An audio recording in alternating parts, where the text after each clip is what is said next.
રાજકોટમાં ખેલ મહાકુંભ 2.0 અંતર્ગત major Dhyan Chand hockey ground ખાતે ઝોન કક્ષાની હોકી સ્પર્ધાનું આયોજન કરવામાં આવ્યું છે। આ સ્પર્ધાનો શુભારંભ રાજકોટ જિલ્લા વિકાસ અધિકારી અને રાજકોટ શહેર પોલીસ કમિશનર દ્વારા કરવામાં આવ્યો। આ હોકી સ્પર્ધામાં જિલ્લા કક્ષાએ વિજેતાઓને ઝોન કક્ષાએ રમાડવામાં આવે છે।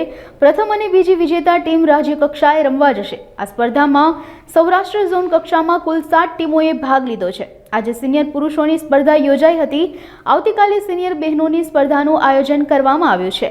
આ સ્પર્ધામાં ખેલાડીઓ ખૂબ જ ઉત્સાહથી રમતને રમ્યા। આ જે ગ્રાઉન્ડ અત્યારે જે મહાકુંભ રમાઈ રહ્યો છે, આ ગ્રાઉન્ડનો કોચ છું અને હાલમાં જે ટુર્નામેન્ટ રમાઈ રહેલી છે એમાં આપણે જોવા જઈએ ને તો અત્યારે સિનિયર મેન્સ છે કે જે મેજર ટુર્નામેન્ટ કહેવાય ઝોન કક્ષાની, અત્યારે જે 7 ડિસ્ટ્રિક્ટ ભાગ લઈ રહ્યા છે। મેઇન વસ્તુ તો મારે ટેકનિકલી બાબતે આપણે ખાલી ફક્ત એટલું જ જણાવવાનું છે કે અત્યારે એવું લાગે કે આ ગેમ બહુ ડેન્જર છે, પણ જો તમે એને સારી રીતે ટેકનિકલી રમો ને તો ગેમ ડેન્જર છે નહીં।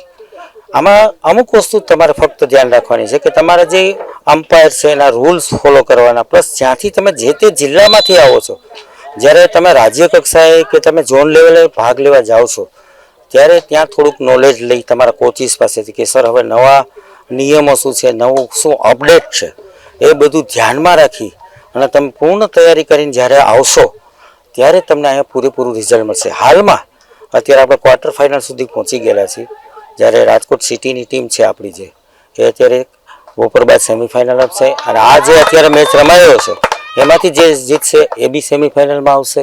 તો બપોર બાદ બધા સેમિફાઇનલમાં, આવતીકાલ સવારે ફાઇનલ રમવામાં આવશે। ખાસ ઓમ જો મેં તમને પહેલાં જ કીધું કે તકેદારી વસ્તુ એવી છે, કોઈ પણ ગેમ તમે પકડો, જો તમે એને ટેકનિકલી નહીં રમો તો કોઈ પણ ગેમમાં તમને ઇન્જરી થવાના ભય છે।